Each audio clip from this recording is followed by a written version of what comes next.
coin lecture. Normalement, le son devrait être un petit peu mieux. Première partie du coin lecture de novembre. J'enregistre cette vidéo, nous sommes le mardi 1er novembre, donc voilà, normalement la vidéo devrait sortir ce dimanche. Ce mois-ci, je n'ai pas eu le temps de lire 3 livres, j'ai pas eu le temps de lire Histoire éternelle, L'Orange mécanique et Le poids du monde, donc les 3 derniers livres que j'allais lire ce mois-ci. Voilà, donc désolé. Et je vais arrêter de parler des émissions sur Link the Sun parce que je suis infoutu de vous donner les bonnes dates. Normalement, là, tel que j'ai prévu le coup, le pire éditeur au monde, premier épisode du pire éditeur au monde sort le 11 novembre. Donc quand vous verrez cette vidéo, ça sera dans 5 jours. Normalement. Je croise les doigts. Vraiment, là, je me laisse une semaine de plus pour que ça soit fini, quoi. Finalisé, peaufiné, pour que ce soit bien. Mais on n'est pas là pour parler de ça, on est là pour parler bouquins. Notamment, là, du coup, c'est le coin lecture spécial Futur Daron. Et vous allez voir, ça a été une expérience assez particulière. Puisque, donc, j'ai lu 4 livres en rapport avec le sujet. Parce que je vais devenir papa. Apparemment, il faut que je le dise complètement. Parce que dans les commentaires du dernier coin lecture, j'ai eu plusieurs... Alors, il y a plusieurs personnes qui m'ont adressé des félicitations. Et c'est très gentil, merci à vous. Mais il y en a plusieurs qui disaient... je crois que Lynx essaie de nous faire passer un message, ou bien dis donc, ils sont pas très subtils tes indices, alors que c'était pas des indices ni un message caché, c'était ma façon de vous annoncer que j'allais devenir papa. Mais bon, bah voilà. C'est dit, et donc du coup, bah, je me suis renseigné, c'était voilà. Et j'ai commencé avec Devenir père du professeur René Friedman et de Christine Schilt. Est-ce que je vous lis la 4e de couverture? Bah allez, Docteur sur 20. Un guide unique pour vous aider à trouver votre place. Votre place! Parce que cette histoire est aussi la vôtre. Et oui, c'est aussi la mienne. Il est normal de ressentir des émotions intenses. Ah, me voilà rassuré. Votre nouveau rôle, votre aide au quotidien, le développement de votre futur bébé, la santé de votre compagne, ce livre répond clairement à toutes vos questions. Qu'est-ce que devenir père? Comment accompagner la future maman? Quelles sont les étapes clés de la grossesse? Que transmettre à votre enfant? Quel père serez-vous? Quels sont les repères médicaux et informations pratiques à connaître? Vous saurez tout pour préparer l'accueil de votre enfant. Quelle déception. Ah là là là là là là. Bon, globalement, au niveau du ton, c'est pas ton pote, hein. C'est le ton du médecin, et puis c'est le ton du médecin qui a le souci de te préciser tout ce qui peut aller mal. Tout ce qui peut, tu sais, tous les aspects les plus sombres, les plus déprimants, les plus... tu sais, les questions que t'essayes de pas te poser quand t'apprends que tu vas avoir un enfant. Genre... quand est-ce que je sais si elle a un problème de santé? Quand est-ce que je sais si elle a bien tous les membres qu'il faut où il faut? Il y a combien de pourcents de chances qu'elle meure à la naissance? Tu sais, ces questions merdiques que vraiment t'essaies d'occulter parce que c'est génial ce que tu vis. Bah, il y a la réponse. La réponse là-dedans. Voilà. Mais alors il y a aussi donc tout l'aspect développement du bébé, l'aspect biologique. Mais alors là pour le coup, bah pareil, c'est très sec. Ça pourrait s'adresser à des étudiants en bio ou en obstétricologie. Pour des futurs parents, moi ça me semble pas adapté comme registre. Et en même temps, le ton est hyper bizarre parce qu'il essaye d'instaurer une complicité, mais c'est vraiment une complicité de médecin. Genre, attendez, au début, il y a un calendrier que j'aime pas, parce que le calendrier, c'est votre compagne, votre bébé, vous, genre, elle fait ça, vous faites ça, et ça me... Enfin, il y a certains trucs pour lesquels c'est évident, mais le ton est super petit. Je vais lire vous, du coup, ce qui s'adresse à moi, enfin, ce qui s'adresse au futur père. Par exemple, là, 4e mois, vous entendez pour la première fois son cœur battre. Quelle rapidité, quelle émotion! Est-ce ainsi que vous, humains, parlez? Depuis un mois, vous attendiez ce moment, vous le sentez bouger en posant votre main sur le ventre de votre femme. Le 4e mois, j'attendais ce moment, et puis autre chose. Quand c'est pas le cas, par exemple, quand ils te disent là, ça devrait être ça, et que toi, c'est pas ça, tu sais, c'est comme les bouquins pour après, une fois que l'enfant est né, qui te disent à tel âge, il devrait savoir faire tel truc, s'il sait pas le faire, toi t'es là, ok, où est-ce que j'ai merdé? Est-ce qu'il est en retard? Est-ce que quoi? Alors que non, c'est des moyennes. Après, on a vu aussi des professionnels, c'est-à-dire que je me base pas que là-dessus pour savoir, c'est pour ça que j'en ai lu plusieurs, et puis aussi parce qu'on a vu évidemment des médecins, des sages-femmes qui nous ont entourés pendant la grossesse. On fait une moyenne intelligente de toutes les infos qu'on a. Vous vous renseignez sur les aliments riches en fer, vive le foie de veau, les huîtres, les lentilles et le chocolat. Le ton est vraiment bizarre. Et là, c'est vraiment juste le calendrier au début. C'est très... Voilà, par exemple, 6e mois, votre compagne, elle choisit d'accoucher sous péridurale. J'ai noté dans mes notes que vous pouvez retrouver dans la description de la vidéo. ou pas? T'as oublié ou pas? Alors, je suis d'accord que ça me semble plus raisonnable, mais c'est pas mon corps, c'est pas moi qui décide ce qu'on fout dedans, donc elle décide d'accoucher sous péridurale ou pas. Et c'est souvent un peu comme ça, c'est souvent très péremptoire, et globalement c'est un livre qui a 3 vitesses, c'est-à-dire, quand il parle de tout ce qui est biologique, bon, il est exhaustif quoi, il est carré, il est bien, tout est très clair et en même temps un peu indigeste parce que je vous ai dit, ça fait vraiment manuel de bio. Quand il s'agit de conseils pour s'occuper de l'enfant, là on est sur un truc un peu... attendez, bougez pas, je vais lire mes notes.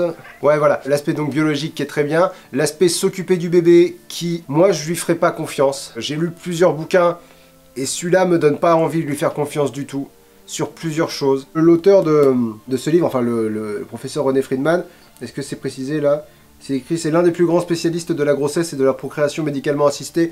Il me semble que c'est le gars qui a fait la première PMA en France. Donc voilà, en tant que médecin, énorme respect pour lui. Là, vraiment, j'évalue juste ce que moi, je retire d'un livre. J'ai aucun jugement, ni sur le médecin, ni sur l'auteur. Mon jugement, et encore, je suis pas sûr qu'on puisse parler de jugement, mon avis, mon opinion ne repose que sur ma lecture de ce livre. C'est important de le préciser. Mais voilà, quand il parle de s'occuper du bébé, je me dis qu'il y a peut-être des livres qui sont un peu plus à jour. Et alors par contre, les rapports homme-femme, là on est... Là c'est... Le mot qui me vient, c'est archaïque, mais c'est un peu violent. C'est un autre temps, je pense. Tiens, bah là, je me suis conseillé de lire la page 30. Qu'est-ce qu'il y a à la page 30? Ah oui, non, cet encart-là, c'est parce que je disais, c'est flippant. Genre là, il y a un encart, des peurs qui aident à mûrir. La peur d'être parent est un sentiment courant et normal. Elle se traduit de différentes manières. Peur d'avoir un enfant anormal, de ne pas savoir s'en occuper, de perdre sa liberté, de voir l'harmonie du couple changer. Ces peurs sont souvent révélatrices de l'histoire de chacun. Elles sont utiles puisqu'elles témoignent d'un vrai travail psychique. Cette projection dans le futur est déjà l'ébauche de l'idée d'un enfant possible. Plus les peurs sont multiples et profondes, plus elles dévoilent une personnalité fragile. En réalité, celui qui ressent la charge d'un enfant comme lourde possède une image de soi peu solide. Il n'a pas encore acquis les ressources suffisantes pour s'imaginer dans le rôle de parent. Ouais, je vais être papa. Quel délice ce livre, oui. Êtes-vous prêt à devenir parent? Chaque membre du couple doit se sentir assez solide pour supporter l'anxiété naturelle de l'autre à devenir parent. Une prise de conscience qui ne se fait pas forcément au même moment dans le couple, parfois tardive au cours de la grossesse, elle explique la fuite de certains futurs papas et parfois le divorce de couples qui s'étaient crus assez solides pour s'engager dans la maternité. Vous voyez ce que je veux dire dans l'aspect extrêmement froid du truc? Il dit pas c'est bien, il le justifie pas, il dit ça arrive. Mais vraiment, ce serait un bouquin qui parlerait à des étudiants en sciences sociales, en disant voilà, ce fait explique cela, la peur de devenir père pousse certains hommes à quitter le foyer, machin truc, enfin à quitter leur conjointe. Oui alors, s'il y a des homosexuels qui regardent cette vidéo, vous n'êtes pas concernés du tout par ce livre-là. À la fin de la lecture du livre, je me suis dit, quand t'as que ça comme base, je comprends que tu puisses penser que les homosexuels ne peuvent pas devenir parents. Ou que les parents célibataires ne pepeuvent pas devenir parents. Parce qu'il y a le rôle du père et il y a le rôle de la mère. Bah oui, mais s'il y a deux parents, non, il y a le rôle du père et il y a le rôle de la mère.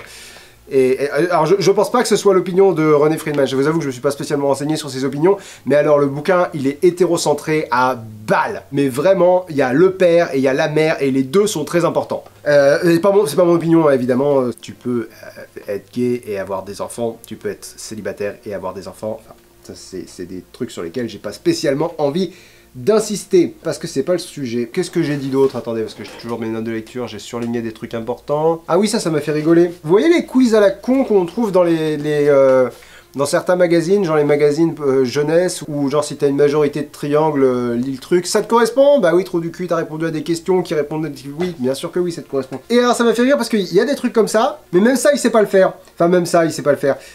C'est raté, hein, c'est raté. Là c'est questionnaire sur le plan psychologique, je vous lis la réponse. Vous avez plus de oui que de non, vous êtes un homme mûr et responsable tout à fait armé pour fonder une famille. Vous avez plus de oui que de non. Quelques exemples de questions.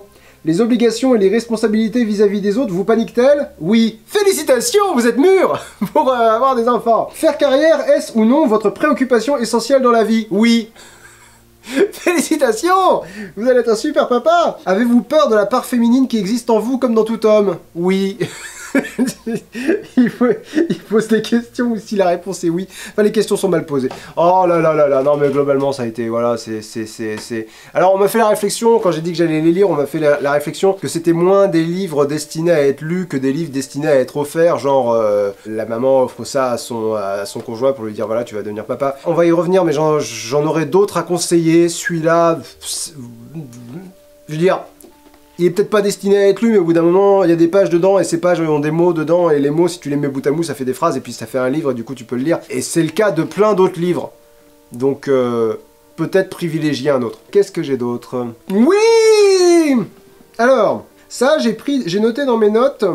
Faut que je trouve une autre formulation, hein. J'ai pris dans mes notes que si j'étais du genre à faire des critiques de livres sur internet, alors j'ai j'ai des comptes sur plusieurs sites, si vous voulez vous faire spoiler les livres qui passeront dans le prochain coin lecture, vous pouvez me suivre alors sur Goodreads, sur Babelio et sur Storygraph, je crois qu'il s'appelle le site. Je partage les livres que je lis là-dessus, avec les notes, mais alors jamais de critiques parce que ça prend du temps que j'ai pas. Mais alors si j'étais du genre à mettre des critiques, j'aurais mis cette phrase-là entre guillemets avec la note minimum. C'est-à-dire, malgré votre bonne volonté, donc nous, hommes, malgré votre bonne volonté et vos efforts, vous ne serez jamais aussi performant que votre épouse dans les soins donnés au bébé. Rien d'étonnant à cela si vous vous souvenez qu'elle joue à la poupée depuis sa plus tendre enfance.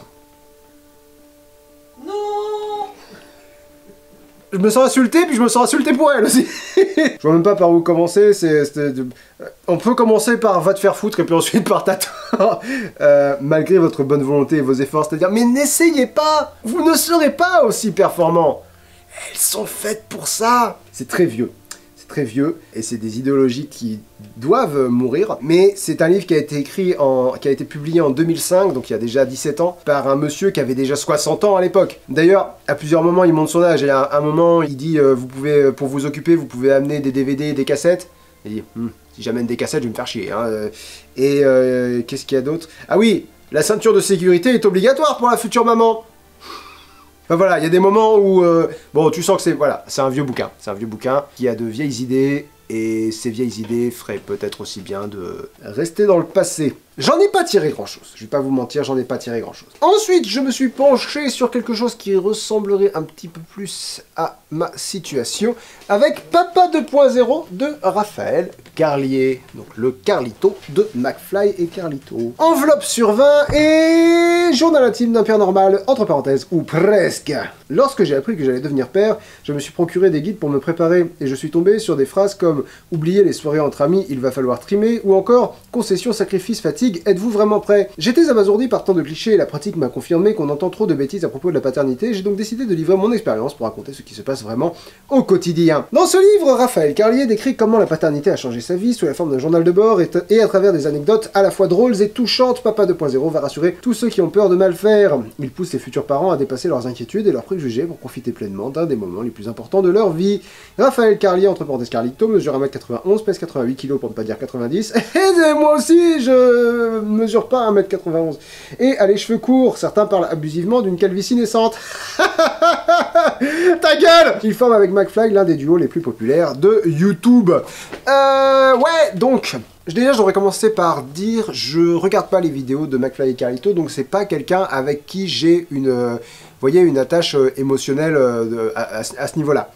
Donc j'y allais vraiment en mode, je vais pas dire c'est un collègue, mais c'est quelqu'un qui a une vie à laquelle je peux m'identifier. C'est-à-dire voilà, on partage ça, quoi. On partage. Je suis connu sur YouTube à deux niveaux extrêmement différents, mais voilà. Remarque, ce bouquin-là, quand il est sorti, il était pas le phénomène qu'il est aujourd'hui. Enfin non, je dis ça, mais il l'a sorti en 2020. Mais quand il l'a écrit, c'était pas la même tambouille en tout cas, parce que ses enfants sont plus grands maintenant. Et là, il parle de la naissance du premier. Bref, je m'étais dit que ce serait intéressant. Alors, je vais le dire de façon très dure, mais s'il y a un truc qu'il est pas, c'est intéressant. Il est très touchant, il est mignon. Tu découvres une personnalité qui a l'air... qui touche beaucoup par son honnêteté finalement, qui touche par son honnêteté et son humilité. Il va tout te dire, sans filtre, et en disant que c'est que lui, mais que ce qu'il a vécu, il l'a vécu de façon très forte.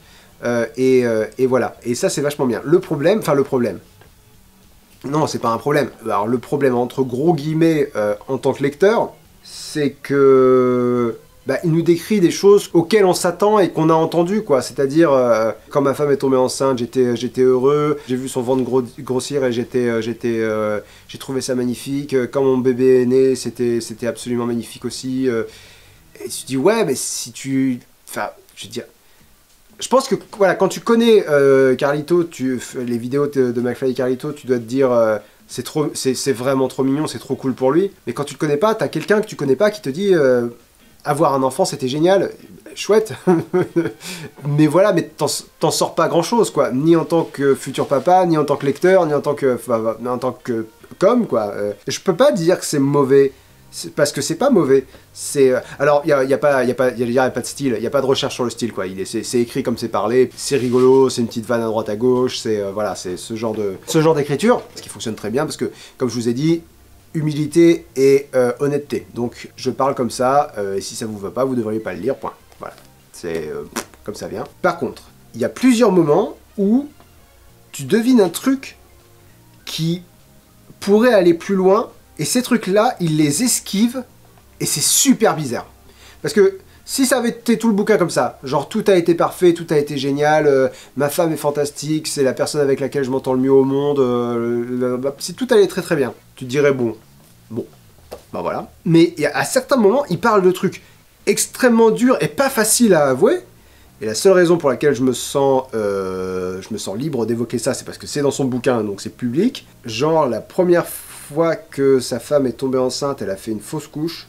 C'est juste, c'est pas facile d'en parler. Et lui dit que il a honte, mais sur le coup, il s'est senti rassuré parce que il s'est rendu compte qu'il était pas prêt à devenir père. Et je me dis putain de merde, waouh, c'est incroyable d'être aussi honnête, quoi. Et puis c'est incroyable voilà, de reconnaître. Des fois, on réagit comme des cons. Des fois, on est nul. Et je trouve ça super puissant d'oser dire là, j'ai été nul, mais c'était moi. Mais il passe super vite dessus. Je crois que c'est là qu'il dit je vais pas m'attarder dessus parce que ça me donne envie de pleurer, c'est pas le sujet, donc je passe à autre chose. Toujours dans l'honnêteté, toujours dans le... Je vous explique pourquoi je reste pas dessus. Je dis oui, mais c'est dommage, parce que là, on a quelque chose qui serait intéressant. C'est comment gérer les émotions contradictoires dans ce genre de cadre. Il y a un autre moment qui est intéressant, où il dit j'ai peur de l'image que mon fils aura de moi, parce que j'ai fait des conneries, beaucoup de ces conneries sont sur Internet, et j'en parle. J'ai peur qu'il tombe dessus et j'ai peur qu'il cherche à les refaire parce que c'est des conneries. Et ça, c'est super intéressant, quoi. De savoir qu'est-ce que t'as peur de transmettre à ton... Enfin, moi, je sais que... Il y a plusieurs passages dans mes vidéos où je me dis ça, faudra pas qu'elle le voie quand elle sera grande parce que... Si, quand elle sera grande, quand elle sera ado. Mais voilà, tu vois, c'est des questions que je me pose. Et pareil, il glisse dessus et il passe à autre chose. Et ça, c'est vraiment dommage. Parce que pour moi, là, on avait quelque chose qui... Là, on pouvait taper dans... Tu vois, la spécificité de devenir père pour Raphaël Carlier. Il parle aussi du fait que lui n'a pas grandi dans un schéma familial classique, ou enfin, vous voyez ce que je veux dire, dans un schéma familial rassurant. Et du coup, quand il a rencontré la famille de sa femme, ça a été... c'est là qu'il a eu l'illumination et qu'il s'est dit, je veux créer une famille comme ça. Je sais pas si c'est exactement ça, mais il s'est dit, voilà, une famille c'est chouette. Enfin, il y a vraiment énormément de choses. Et alors, ce qui est rigolo, c'est que, contrairement à Devenir père et au prochain bouquin dont on va parler, qui s'adresse plus ou moins à une moyenne du père qui n'existe pas. Le nombre de fois qu'on m'a dit il va falloir ralentir les soirées foot, je vais avoir du mal à les ralentir, j'en ai rien à battre du foot. Lui ne s'adresse pas à un père moyen, lui il parle de lui. Et en parlant de lui, il y a plusieurs situations où je me suis dit tiens c'est marrant parce que nous on est passé par là, ou tiens c'est marrant nous on n'est pas passé par là du tout. Et je m'identifie vachement mieux quand lui parle de lui que quand on parle à Didier futur daron. C'est un livre que je recommanderais beaucoup au public de Raphaël Carlier, enfin de McFly et Carlito, enfin de Carlito en l'occurrence, on s'est compris. Est-ce que je le recommande à tous les futurs papas? Peut-être. Moi, voilà. En tout cas, c'est un livre qui m'a pas rendu furieux. Pas furieux, mais je suis pas ressorti avec des sentiments négatifs. Mais je suis pas ressorti avec beaucoup de sentiments non plus. Mais c'est mignon. On peut pas lui enlever ça, c'est mignon. Ça a l'air d'être quelqu'un de très honnête. J'ai envie de dire ingénu, mais je suis pas sûr que ce soit le mot qui convienne. Mais enfin voilà, c'est un compliment. Si jamais le doute y est, c'est un compliment. Ensuite, alors, je me suis dit, découvrons la paternité avec un livre un peu plus léger, un peu plus rigolole. Le guide du futur super papa raté. Le guide du super futur papa de Benjamin Perrier, illustration de Lavipo. Tête de gars sur 20. Oui, pardon, je vous ai pas expliqué pourquoi une enveloppe pour Raphaël Carlier, pour Papa 2.0, c'est parce que le livre donne l'impression d'avoir reçu des nouvelles de quelqu'un que tu connais pas. Et tout va bien, genre vraiment la paternité c'était super, la maman va bien, le bébé va bien, vraiment on est super heureux, mais de quelqu'un que tu connais pas. Donc c'est pour ça l'enveloppe c'est genre une carte postale. Il faut imaginer qu'il y a une carte postale dans l'enveloppe parce que l'emoji carte postale n'existe pas. Ensuite, le premier livre dont le père est véritablement le héros. Ah, c'est vrai que ça manque les livres dont les pères sont les héros. Découvrez le livre à se procurer pour survivre à l'expérience de la première grossesse. Spoiler, non. Des infos, des conseils, des listes à suivre et de l'humour pour vivre avec bonheur cette formidable expérience. L'auteur, jeune papa, a imaginé le livre qu'il aurait aimé lire pour préparer la naissance de son premier bébé. Il assume avec fraîcheur un ton résolument décalé, drôle et tendre qui parle au papa d'aujourd'hui. En s'associant à Lavipo, une illustratrice BD, il donne vie au super papa que vous ne tarderez pas à devenir. Une collection en phase avec son temps qui... On te regarde! Une collection en phase avec son temps qui aborde avec humour et tendresse les grands sujets de société, grossesse, éducation, parentalité, vie de famille. Inclut 8 to-do list ultra pratiques. Alors déjà, to-do list ultra pratique, non. Et ensuite, la qualité que je trouvais dans le bouquin de Carlito, là, pour le coup, je l'ai pas du tout. C'est-à-dire que là, j'ai vraiment l'impression que l'auteur essaye d'instaurer une complicité avec son lecteur, mais une fausse complicité qui marche pas. Je saurais pas comment expliquer exactement ça. Bah, j'ai pris un exemple. Ah, très bien. J'ai pris un exemple. J'ai une page 10. Ouais, voilà. Pas de stress, vous êtes bien tombé. Ici, il n'y aura pas tous les détails de l'évolution d'un fœtus, de la conception sexy jusqu'à la 40e semaine. Oui, parce que 9 mois, c'est ringard. Enfin, de quoi se repérer quand même. Vous voyez ce que je veux dire? Un peu... Et après, il y a écrit, ici c'est plutôt du terre-à-terre, du concret, des mini trucs et astuces, un peu comme un tuto de jeu vidéo. Et là, j'ai pris dans mes notes de lecture, j'entends, car tu as statistiquement entre 32 et 35 ans, donc tu es né vers 90, et donc tu aimes les jeux vidéo. Bon, globalement, il est très... c'est un humour, j'ai pas envie de dire beauf, mais c'est quand même le mot qui vient, quoi. C'est un humour très bleu, très boum. Je pense pas avoir pris beaucoup de notes. En fait, c'est un livre qui veut bien faire, mais qui fait pas très bien. Qui est genre... qui va éviter le genrage, vous voyez ce que je veux dire, on va éviter les clichés de genre, en parlant de la gender reveal party. Ouais, vous pouvez préparer des ballons roses pour les filles, bleus pour les garçons, ou n'importe quelle couleur que vous voulez. Et c'est genre, ouais, vous pouvez être à fond dans le cliché, ou pas si vous voulez pas. On entretient le cliché, mais en disant, ouais, on n'est pas obligé de les entretenir. En fait, c'est un livre qui est vraiment le fruit du patriarcat, quoi. Il veut pas, mais il y est, quoi. Il est complètement dedans. Alors, il y a plusieurs passages, parce que c'est une version rééditée, il y a plusieurs passages où tu sens qu'ils ont été rajoutés. Genre t'as un petit passage à la fin sur la charge mentale qui est très chouette. Genre, mais vraiment à la toute fin, quoi, les 2 dernières pages. La charge mentale, c'est la double peine, c'est cette petite, entre parenthèses, grosse partie du cerveau qui est dédiée à l'organisation de la maison, la vie de famille, et qui mouline tout le temps en permanence, même quand on est en plein rendez-vous de fin d'année avec son boss, et surtout quand on est une femme. Oui, autant foncer dans le tas directement, les femmes sont beaucoup plus touchées par cette charge supplémentaire que les hommes, elles savent beaucoup plus que nous ce que c'est que la deuxième journée, celle qui commence quand on rentre du boulot et qui finit quand on a couché les petits. Et de préciser, en 2010, les femmes effectuent 2/3 des tâches ménagères et parentales. En 2010, l'homme consacre 19 minutes de son temps par jour aux soins des enfants contre 9 minutes en 85, donc c'est 10 minutes de plus.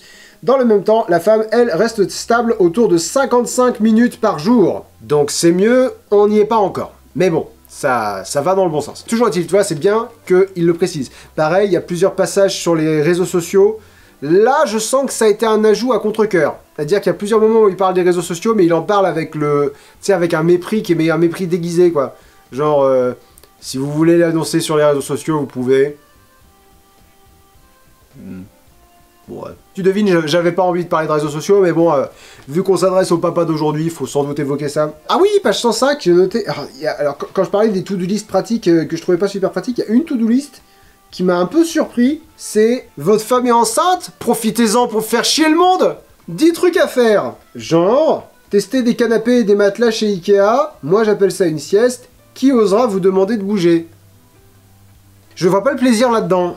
Je sais que c'est une blague. Je comprends pas la blague. Au restaurant, demandez au serveur de monter la clim, entre parenthèses, ma femme a trop chaud, puis 3 minutes après de la baisser, ma femme a trop froid, et ainsi de suite, et encore et encore. C'est un peu...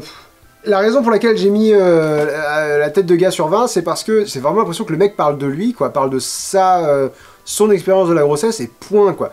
Genre, il a vachement insisté sur vous allez prendre 10 kilos, inutile de vous leurrer, c'est sûr et certain que vous allez prendre 10 kilos, on les prend tous. Je suis quand même quelqu'un qui est assez sujet à la prise de poids, hein, d'une façon générale. Le seul moment où j'ai pris du poids pendant la grossesse de ma femme, c'est c'est quand j'ai chopé la Covid. J'ai pris un petit kilo. Probablement à cause de la Covid. Donc, ouais, je pense pas que c'est... Mais en fait, c'est super bizarre, du coup, parce qu'il donne des conseils, il donne... mais t'as vraiment l'impression que c'est un bouquin qui est écrit juste pour lui, quoi. Et quand je vous dis, voilà, qu'il est dans le patriarcat sans le vouloir, être un bon père, un super papa, ça veut dire quoi? Il fait une liste... Et dans la liste, vers la fin, il dit, alors, lui dire régulièrement qu'il est beau, qu'il est intelligent, qu'on l'aime, quoi. Ouais, c'est mignon. Ne pas lui interdire de sauter dans les flaques, on l'a fait nous-mêmes, ou l'accompagner et rester solidaire face à sa maman. Parce que la maman, elle est dure, alors que le papa, il est rigolo. Et là, génial, si on a un garçon, ne pas attendre dans le salon la sortie discrète de sa première copine avec un regard de fierté. Si on a une fille, ne pas attendre dans le salon la sortie discrète de son premier copain avec un fusil. Parce que, d'une part, on est tous hétérosexuels, et d'autre part, une copine, c'est une conquête. C'est un trophée. On est fier quand le fils ramène une fille. Par contre, quand la fille ramène un copain, là, on est inquiet. Parce qu'un bon garçon, c'est un prédateur. Un bon garçon, c'est dangereux. Donc, faut qu'on ait le fusil, parce que c'est nous qui sommes plus dangereux. Je sais que c'est des blagues. Je sais que c'est des blagues, mais c'est ça que ces blagues-là exploitent. C'est ces idées-là. Et ces idées-là, ce serait bien qu'elles crèvent la gueule ouverte, ce serait vraiment super. Voilà, c'est ce genre de blagues, tu sais, moi, qui me fout mal à l'aise plus qu'autre chose, qui sont pas drôles. Si vous, ça vous fait marrer, tant mieux, mais... Non, pas tant mieux. Si vous, ça vous fait marrer, ça m'emmerde. Parce que on n'a pas à avoir peur du copain de notre enfant, puis on n'a pas à être fier de la copine de... Je veux dire... On a à l'accompagner. Si on sent que notre enfant est aimé, bah c'est super. Si on sent que ça pue, c'est bien qu'on puisse communiquer. Enfin, c'est cas par cas, quoi. Alors, je sais bien que c'est moins drôle. Je sais bien que c'est moins drôle, mais voilà, faire des blagues à partir de ça, plutôt qu'à partir de... Ah là, faudra vous empêcher d'être fier quand il ramènera une copine, hein. Ah ouais, il faut que je vous lise cet encart-là, parce que c'est un de ceux qui m'a le plus marqué. Ça parle de la nounou. Toujours pareil, c'est une blague, mais c'est ce qu'il y a derrière la blague qui... Qui va garder mon enfant? Le choix de la nounou? Mission impossible? Point d'interrogation? Comment faire pour bien choisir? Et donc le dernier encart, le dernier plus loin encart. Dernier point très important, elle ne doit pas être canon. Je ne parodie pas, je cite. Attention ici, pas de jugement ni de propos machistes ou misogynes.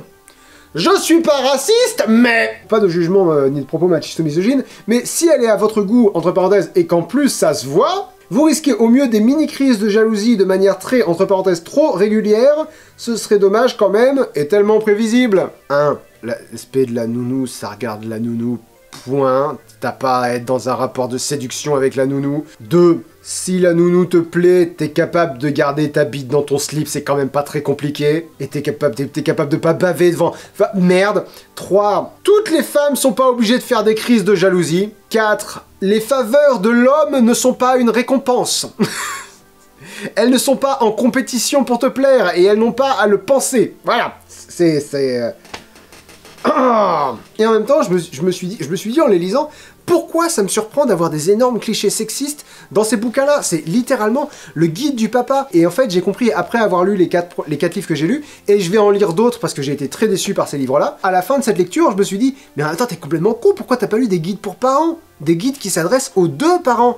Et là, t'auras probablement des trucs moins cons que là, oui, le guide du futur super papa, tu vas avoir papa, la nounou, papa. Ça se veut drôle. Et alors, là encore, je juge absolument pas l'auteur. Et ça toujours, c'est très important de le souligner.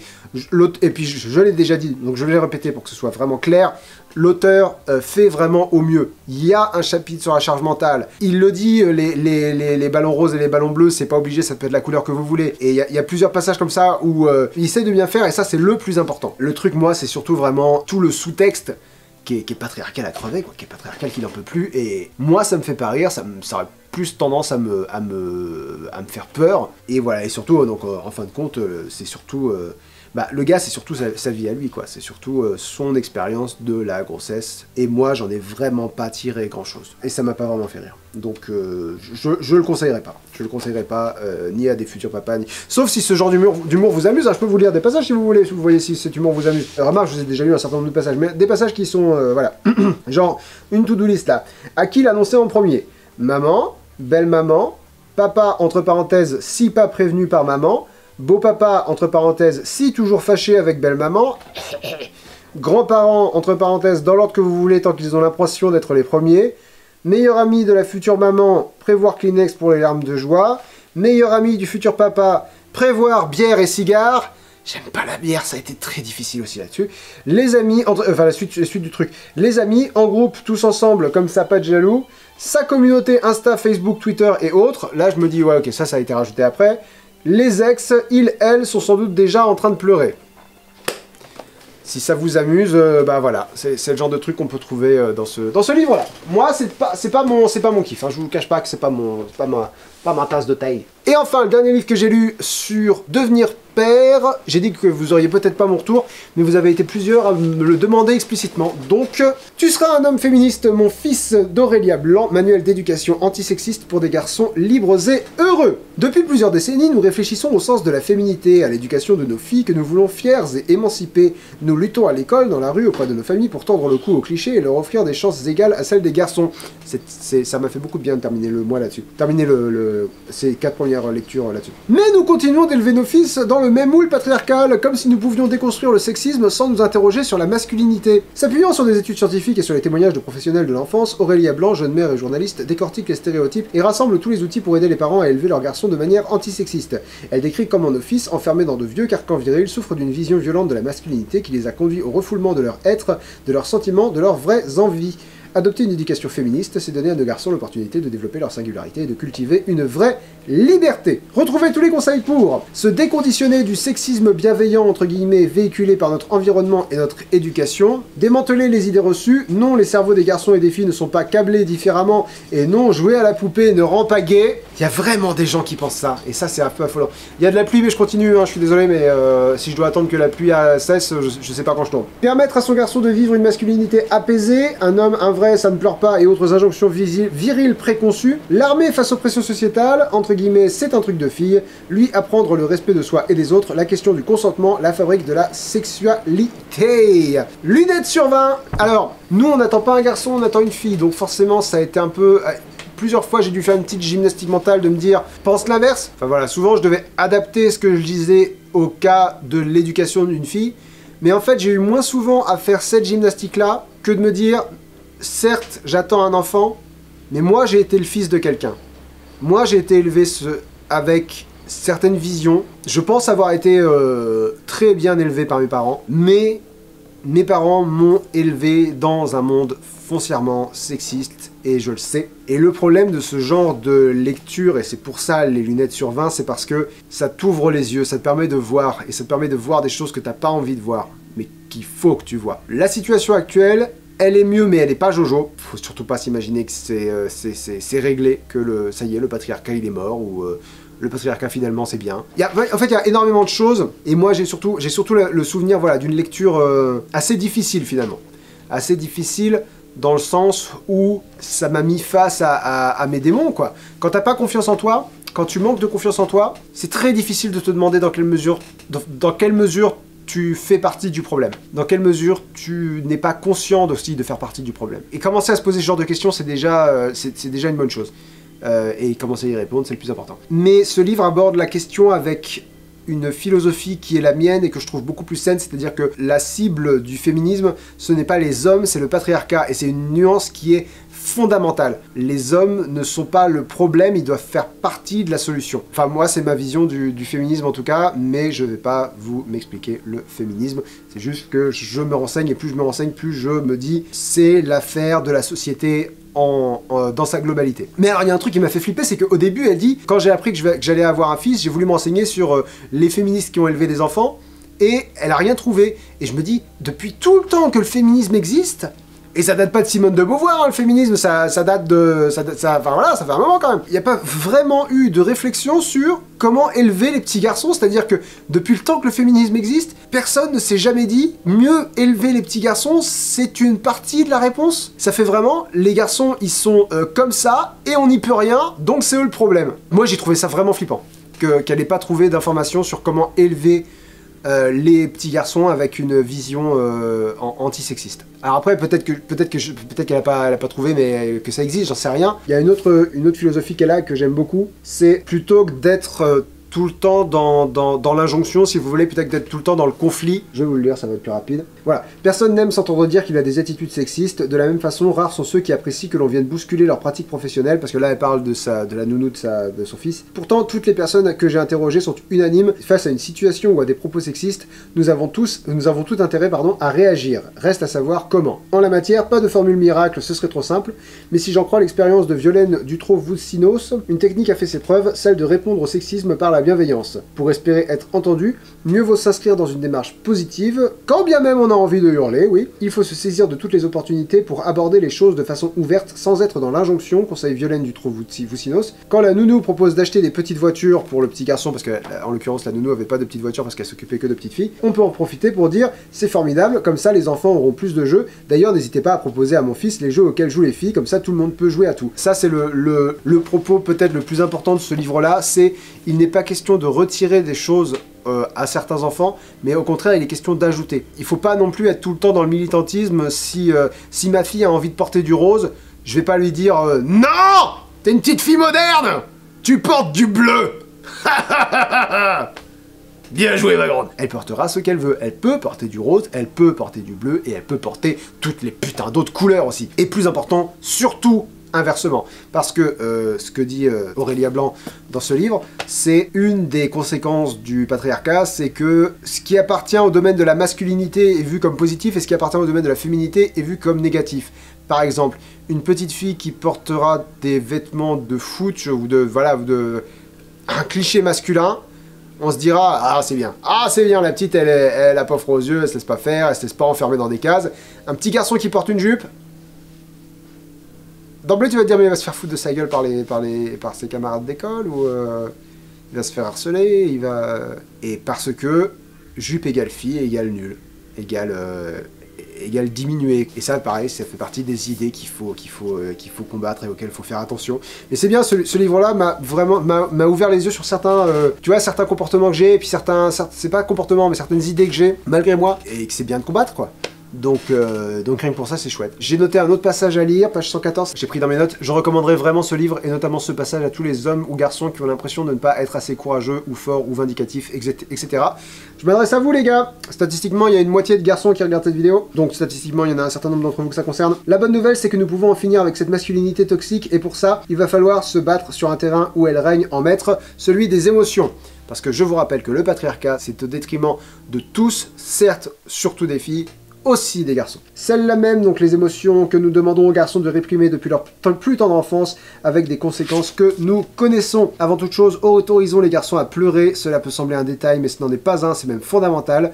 Pleurer, c'est essentiel et c'est sain, ça fait du bien, et à partir de là, on peut aider les enfants et les adolescents à mettre des mots sur leur souffrance, appuie le docteur Gilles Lazimi c'est écrit entretien avec l'auteur, je lis la note de bas de page. Médecin généraliste et membre du Haut Conseil à l'égalité entre les femmes et les hommes. Sèche tes larmes, arrête de pleurer, allez, c'est rien. Ces petites phrases que les garçons entendent continuellement sont à bannir.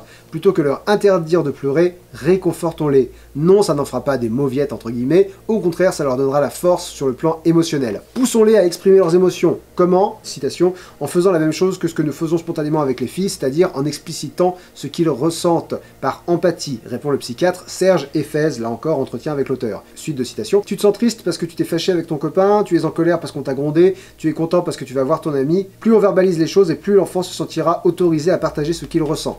Apprenons-leur à reconnaître les sentiments qui les animent. Nommons les différentes émotions qui peuvent les ou nous traverser, quitte, si nécessaire, à nous appuyer sur des ouvrages ou des jeux conçus pour cela. Il en existe, voire ressources pratiques. Ah oui, c'est vrai qu'elle a mis des ressources pratiques et que ça, c'est très pratique, parce que j'ai pas l'intention d'utiliser d'autres mots. Elle donne plein de sites, de blogs, de livres, de podcasts qui ont l'air assez chouette. Colère, tristesse, joie, peur, souvent on a tendance à ne pas trop fouiller dans les émotions des garçons par crainte qu'ils ne deviennent trop émotifs. Résultat, ils sont dans la méconnaissance et ils ne savent pas identifier ce qu'ils ressentent, remarque Serge Ephèse. Or, explique-t-il, lorsque les émotions constituent un magma indifférencié, il n'y a plus que l'angoisse, la colère ou l'excitation qui s'expriment. Je trouve ça capital de savoir que quand t'es bloqué dans tes émotions, celles qui viennent, c'est la colère, l'angoisse et l'excitation. Moi, ça me parle. Enfin, je sais pas vous, mais moi, ça me parle. Apprenons-leur à ne pas en avoir peur de leurs émotions. Il est normal d'être traversé par une palette d'émotions diverses et parfois désagréables. Par exemple, ce n'est pas parce qu'ils sont mus par une certaine agressivité qu'ils doivent se détester ou même en avoir honte. C'est important de leur permettre de pointer ça pour ensuite essayer de le transformer en quelque chose de plus constructif, poursuit Serge Effez. Et oui, l'agressivité ainsi que la colère et l'angoisse font partie du jeu. C'est une lecture qui m'a fait autant de bien qu'elle m'a fait du mal. Mais je dis souvent ça quand je lis des bouquins sur le féminisme, parce que t'as l'impression que t'en sors... t'as ouvert les yeux sur des trucs que tu voulais pas voir, mais que maintenant tu les vois, tu sais que tu vas faire attention. Ou en tout cas, tu vas te donner les moyens de faire attention. Donc ouais, ça a été une lecture sympa, ça a été une lecture pas facile. Si vous lisez mes notes de lecture, vous allez voir que ça n'était pas tout le temps évident, mais c'est une lecture que je regrette absolument pas d'avoir faite. Voilà, c'était le coin lecture spécial Futur Daron, et il y en aura un autre, parce que j'ai acheté d'autres bouquins pour Futur Daron, étant donné que j'ai été assez tiède sur ceux que j'ai lus ce mois-ci. Pas le mois prochain, parce que le mois prochain c'est le mois spécial vos suggestions, mais en janvier on reviendra sur d'autres livres de futurs parents. Et la semaine prochaine, on se retrouve pour parler d'autres livres, en l'occurrence le tome 1 de Heartstopper, Irréprochable, le livre de l'une d'entre vous, et La ménagerie de verre de Tennessee Williams. D'ici la semaine prochaine, je vous fais un gros bisou et je vous souhaite une très bonne semaine. À bientôt. Salut! Bonjour, ici Lynx du futur. J'ai complètement oublié de vous poser une question à la fin de la vidéo. Donc bonjour, moi c'est le Lynx de la semaine prochaine. Mais je reviens dans le passé pour vous dire... et vous? Quel est le conseil que vous auriez aimé qu'on vous donne quand vous avez appris que vous alliez devenir parent? Ou en tant qu'enfant, parce que vous allez pas tous devenir parents, quel est le conseil que vous auriez aimé que vos parents aient? Peut-être. Voyez l'esprit de la question. J'ai encore oublié de prévoir mes questions. Je suis encore en train d'improviser mes questions. Mais voilà. Répondez à ça dans les commentaires si vous avez quelque chose à répondre. La bise et à la semaine prochaine.